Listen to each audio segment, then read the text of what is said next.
Quand même un texte assez émotionnel. Du coup, je vous lis un petit poème de Pierre Desproges, enfin de Lamartine interprété par Pierre Desproges. Ça mettra un peu de fun et puis après on... Voilà. Donc, l'arbre de vie, elle est si minuscule, la vie qui passe au cœur des hommes et qui s'enfuit. Comme sur l'onde amère où l'écume s'estompe, le vieux marin trop ivre face au ciel à minuit secouille sa nouille au vent en gerbant sur ses pompes. C'est Lamartine. Je suis l'arbre de vie. Je me nourris de ce ruisseau qui coule à mes pieds, passe mes journées à regarder cette clairière sauvage. Un matin de printemps, j'ai vu arriver 2 enfants. Un petit garçon et une petite fille, pas plus haut que 3 pommes. Ils ont joué près de moi, sont repartis à la fin de la journée, puis sont revenus presque tous les jours.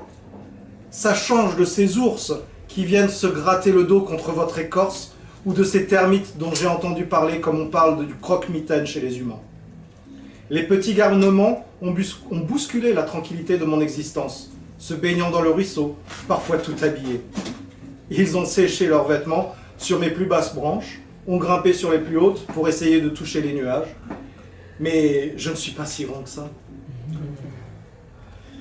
Chaque fois que le temps l'a permis, ils ont regardé le coucher de soleil tous les soirs. Et quand l'ondée arrive trop vite comme en été, je les abrite sous mon feuillage. Je les ai vus devenir plus hauts que 4 pommes. Je n'ai pas compris. Un jour, le jeune garçon a sorti un couteau et a entaillé mon écorce. Il s'est ensuite blessé la main, puis celle de son ami, faisant couler quelques gouttes de sang dans la gravure faite sur mon tronc. Ils se sont parlé doucement. Je les ai vus pleurer et rire, sauter de joie et courir et partir. Ah, je peux vous dire qu'ils m'ont manqué ces 2-là. Des hivers ont passé sans voir ces improbables bonhommes de neige censés monter la garde afin de protéger mes racines de ces hypothétiques champignons saprophytes. J'ai pensé qu'ils ne reviendraient jamais, parce que je sais que les mammifères ne sont que de passage ici-bas. Les passereaux me parlent de ces lieux agités. C'est certainement là que les humains s'en vont séjourner pour l'éternité.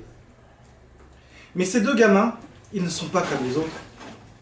Ils m'ont fait la surprise de revenir bien des années plus tard, quand l'automne a décidé de brunir une fois de plus mes feuilles. J'ai failli ne pas les reconnaître sous leur masque de rides et leurs perruques blanches. Ils se sont embrassés, assis sur mes racines, puis sont repartis encore. Quelques semaines ont passé, puis il est revenu, seul. Il est revenu avec une petite urne en grès sous le bras. La déposant près de ma racine, il a appuyé son front contre mon tronc, me serrant de ses bras à l'en crisper. J'ai senti la pluie tomber, mais le ciel était encore bleu. Étonnant, non? Il a gratté la terre près de moi et a enterré l'urne. Il s'est recueilli un instant après avoir rebouché son trou, puis il est reparti, me laissant seul. Pas longtemps, juste 2 semaines. J'ai vu revenir 3 autres personnes, 2 grandes hautes comme 25 pommes et un petit toune. Ils avaient eux aussi une petite boîte en pierre. Ils ont également gratté la terre et ils ont enfoui la boîte à côté de l'urne.